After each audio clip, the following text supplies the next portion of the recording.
Então, vocês sabem que a nossa tarefa é uma tarefa árdua, mas é uma tarefa nobre, porque a gente vai ter que entregar esse país melhor, esse país mais saudável do ponto de vista da saúde mesmo, mais saudável do ponto de vista do ganho da massa salarial, mais saudável do ponto de vista dos pequenos e médios empreendedores desse país, dos pequenos e médios produtores rurais, mais saudável do ponto de vista da educação e mais saudável do ponto de vista das civilidades.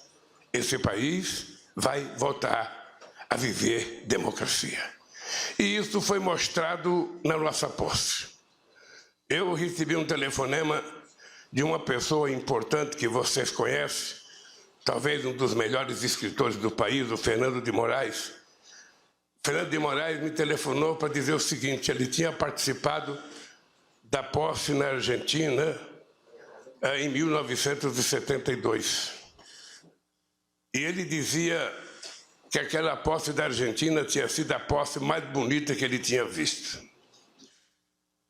E depois da nossa posse, ele falou: vocês bateram de 10-0 na posse que eu achava mais bonita da história da eleição no mundo. E eu penso que nenhum de nós jamais tinha visto um povo emocionado, um povo motivado, como nós vimos na nossa posse. Há muito tempo a gente não via tanta alegria, tanto sorriso estampado na fisionomia de homens, mulheres, crianças, velhos. Ou seja, as pessoas parecem que estavam se encontrando consigo mesmo. E nós queremos que isso aconteça todo dia. É preciso acabar com as brigas familiares. Durante esse processo dos últimos 4 anos, teve famílias que pais não conversavam mais com filhos, que sogro não conversava mais com nora, que nora não conversava mais com a sogra, que filho não conversava com o pai, irmão não conversava com o irmão, primo não conversava com o primo, tudo estabelecido pelo ódio que foi colocado em prática nesse país. E a nossa posse mostrou que é possível a gente fazer esse país voltar a sorrir. É possível fazer essas pessoas voltarem a sonhar. E a nossa obrigação é de transformar esse sonho em realidade. Esse é o compromisso de cada companheiro e de cada companheira que assumiu esse ministério. Nós não somos um governo de um pensamento único. Não somos um governo de uma filosofia única. Não somos um governo, de apenas pessoas iguais. Nós somos um governo de pessoas diferentes.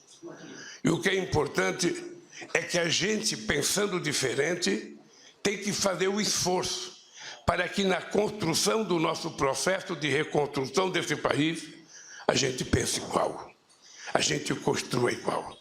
Eu fico muito feliz quando eu vejo um homem do agronegócio como ministro da Agricultura, como o companheiro Fávaro. Ou seja, eu penso que o Fávaro é a perspectiva que nós temos de fazer com que as pessoas sérias, os homens de negócio do agronegócio, os empresários de verdade que sabem a responsabilidade da produção de alimento nesse país, que sabem a necessidade da produção sem precisar ofender ou adentrar a floresta amazônica, ou a Pantanal, ou qualquer outro bioma que tem que ser protegido. Esse empresário que produz de forma responsável será por nós muito respeitado e muito bem tratado. Agora, aqueles que quiserem temar e continuar desrespeitando a lei, invadindo o que não pode ser invadido, usando o agrotóxico que não pode ser usado, a força da lei imperará sobre eles e nós vamos exigir que a lei seja cumprida, porque nesse país tudo vale. A única coisa que não vale é o cidadão bandido achar que pode desrespeitar a boa vontade da sociedade brasileira, a nossa Constituição e a nossa legislação.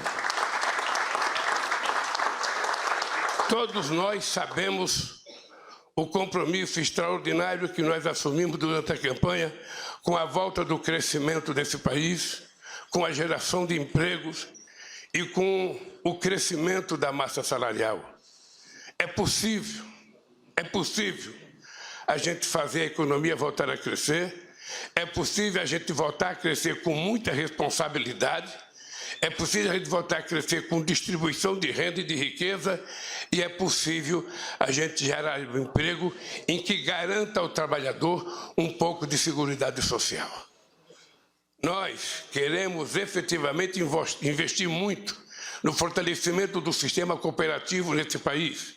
Queremos investir muito no micro e pequeno empreendedor. Queremos investir muito no pequeno e médio empresário.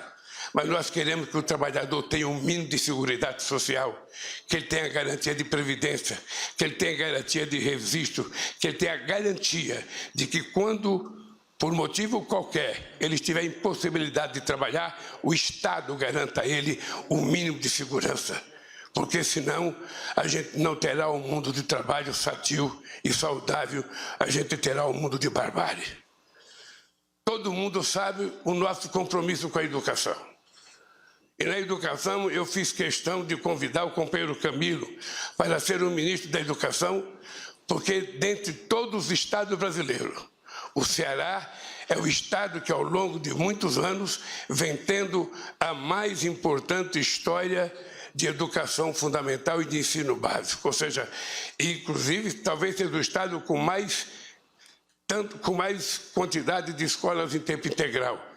E quando eu trouxe o Camila, eu também queria trazer a Isolda, que é a secretária nacional de Educação Básica, porque sobre as costas dela pesa também a responsabilidade de ter sido uma grande educadora e, portanto, meu caro Camilo, você sabe que você tem responsabilidade. A semana que vem, eu já quero ter uma reunião com você para discutir o que a gente vai visitar, sabe, de reforma em escola, porque nós temos 4.000 obras na área da educação paralisadas.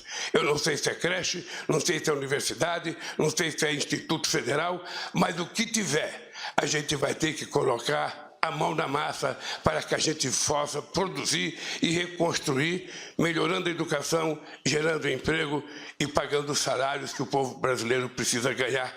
Porque, na verdade, o que dá mais orgulho ao povo é trabalhar e, pelo seu trabalho, receber o seu salário e sustentar a sua família. Essa é a forma mais dignificante para um trabalhador e uma trabalhadora conseguir sobreviver. Nós sabemos, Liz, a responsabilidade que está nas suas costas na área da saúde. Essa é uma área que passa ano, entra ano, passa ano, entra ano. E a saúde sempre está um pouco ausente daquilo que é o sonho do povo brasileiro. Nós chegamos a avançar. Nós chegamos com farmácia popular, com o Brasil Sorridente, com o SAMU. Nós chegamos com os médicos ter um avanço muito importante nesse país que simplesmente foi destruído. Em nome de combater qualquer coisa, em nome de tirar, na verdade, aquilo que estava dando certo para o povo daquelas cidades pequenas que não vê médico. Não sei se vocês sabem, mas todo mundo aqui sabe, porque todo mundo aqui já foi governador, já foi prefeito, já foi deputado. Todo mundo sabe que tem cidade nesse país que passa anos sem ver um médico. E muitas pessoas morrem sem ser atendidas pelo tal do especialista, porque ele não tem vaga. Às vezes ele vai no médico, às vezes ele vai numa UPA, é consultado, pede uma consulta no especialista, ele vai marca-se para 12 meses, para 13 meses, para 9 meses, às vezes a pessoa morre sem ter direito a esse médico. Se nós não resolvermos esse problema, nós não estamos fazendo jus ao voto e à expectativa que esse povo depositou em nós.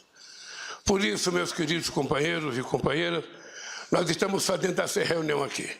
Eu sei que nenhum de vocês ainda montou o governo. Nenhum de vocês ainda montou o ministério. Só foi dado a vocês o direito de escolher o secretário executivo e o chefe de gabinete. É importante que até, possivelmente, depois do Rui vai falar, até o dia 24, quem sabe, já tenhamos o governo todo montado. Eu só queria que vocês levassem em conta. Primeiro, eu não tenho vergonha de dizer que nós vamos montar o governo com gente da política muito competente. Vamos montar o governo com gente técnica muito competente. Eu não faço distinção e não quero criminalizar a política. Todo mundo sabe da nossa responsabilidade. Todo mundo sabe que a nossa obrigação é fazer as coisas corretas, é fazer as coisas da melhor forma possível. Quem fizer errado sabe que tem só um jeito. A pessoa será simplesmente, da forma mais educada possível, convidada a deixar o governo, e se cometeu algo grave, a pessoa terá que se colocar diante das investigações e da própria justiça. Eu já carreguei na pele muitas coisas ruins. Eu já presidi esse país 8 anos e fiz muitas reuniões nessa mesa. A mesa era menor. Não era tão grande e tão sofisticada, era mais rústica. Mas essa aqui está mais bonita.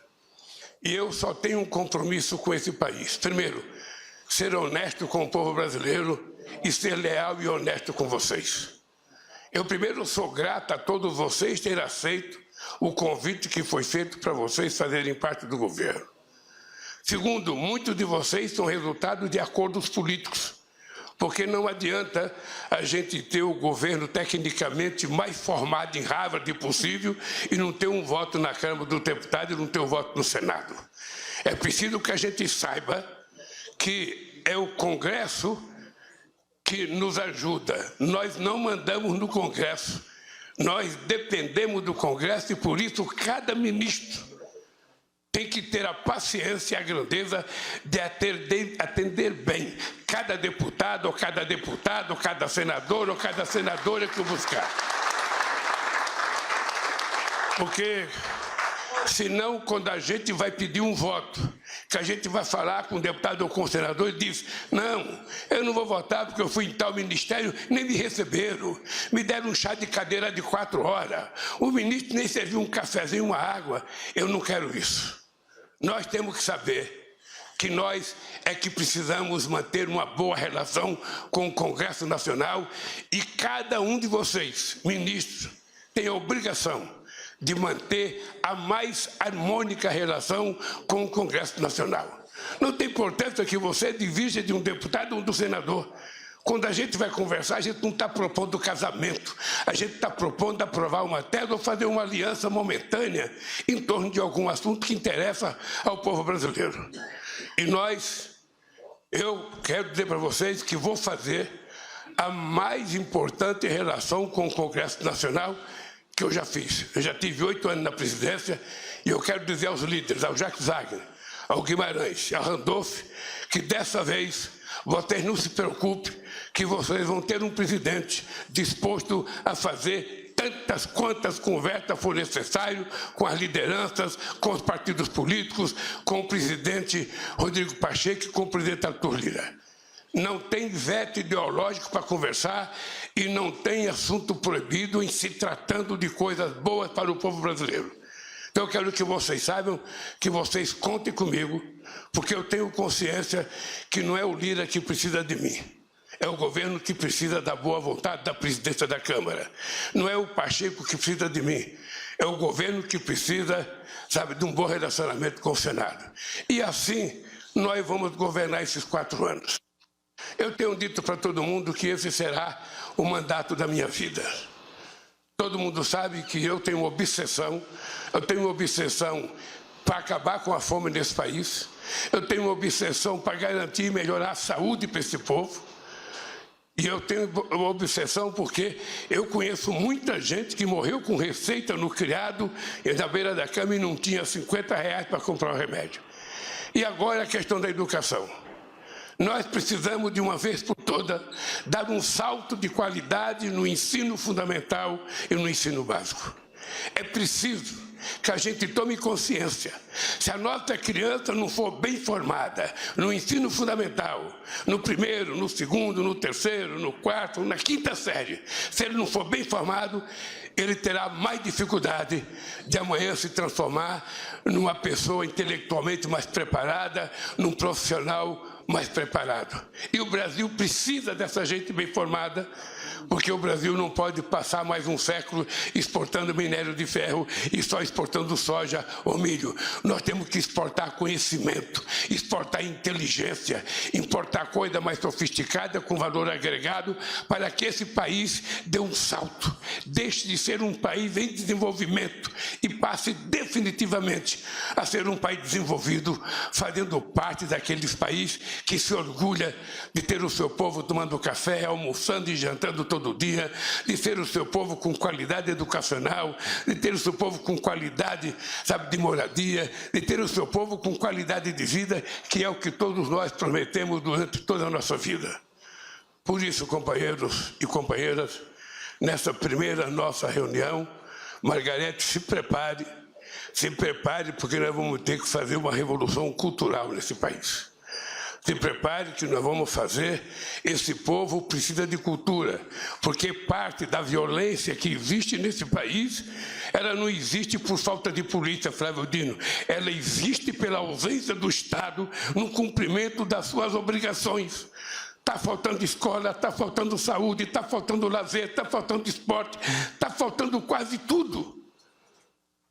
Um jovem sem área de lazer, um jovem que mora num barraco de 3 ou 4 metros quadrados, que quando abre a porta não tem 1 metro quadrado para ele brincar. Que jovem nós estamos criando? Que brasileiro ou brasileira saudável a gente está criando? Então o Estado, ao invés de cumprir, ao invés de culpar o povo pobre da periferia, a gente tem que culpar a ausência do Estado e nós vamos fazer um esforço, companheiros, para estar presente aonde o povo precisa de nós. Este é um compromisso que eu não arredarei o pé. E por isso eu digo todo dia, vocês vão ver um senhor de 77 anos, com energia de 30 só, e que não vai ter 1 minuto de cansaço, enquanto a gente não conseguir resolver o problema dessa sociedade. Nós já provamos uma vez que é possível. Nós já provamos, esse país já foi a 6ª economia do mundo. Esse país já aumentou o salário mínimo em 74%. Esse dia eu fui conversar com uma pessoa que disse, olha, mas agora foi bancarizado 16 milhões de pessoas. E eu disse, mas no meu governo foi bancarizado 70 milhões de pessoas. Nós colocamos uma Argentina e uma Colômbia dentro do sistema bancário, sabe, com mulheres que catam papel, com o pessoal do reciclagem, com o povo de rua abrindo conta na Caixa Econômica Federal. Você tem que ver, Zé Múcio, o que uma mulher chorou a receber o cartãozinho dela da Caixa Econômica, porque ela abriu uma conta. Coisa que para nós não tem nenhum valor, para o povo pobre tem um valor incomensurável. Por isso, companheiros, eu vou passar a palavra para o companheiro Geraldo Alckmin, que além de ministro, além de coordenador da transição, virou ministro do Desenvolvimento, Indústria e Comércio. Daqui a pouco ele tem mais poder do que o presidente da República e eu vou passar a palavra para o companheiro Alckmin. Obrigado, companheiros, obrigado. Estejam certos que eu estarei apoiando cada um de vocês nos momentos bons e nos momentos ruins. Não deixarei nenhum de vocês no meio da estrada. Não deixarei nenhum de vocês. Vocês foram chamados porque têm competência. Vocês foram chamados porque foram indicados pelas organizações políticas que vocês pertencem. E eu respeito muito isso. E, portanto, esteja certo que vocês terão em mim, sabe, se possível, um irmão mais velho, se possível, um pai. Tratarei vocês como a mãe trata os filhos. Com muito respeito, muita educação e exigindo muito trabalho de cada um de vocês e de cada uma de vocês. Obrigado, companheiro. Com a palavra, o nosso querido companheiro Geraldo Alckmin.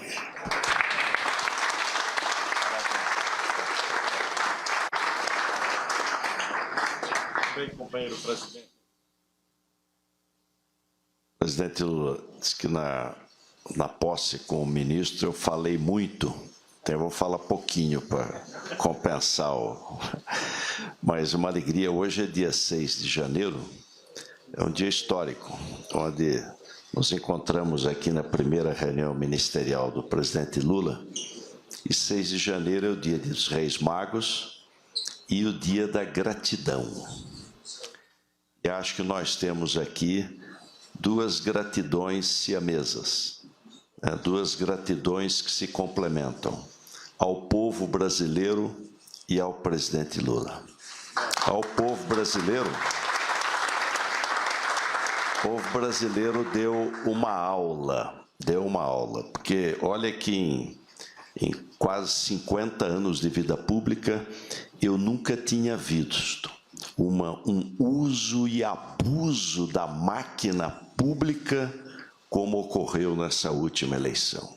O que podia e o que não podia ser feito, foi feito para ganhar a eleição.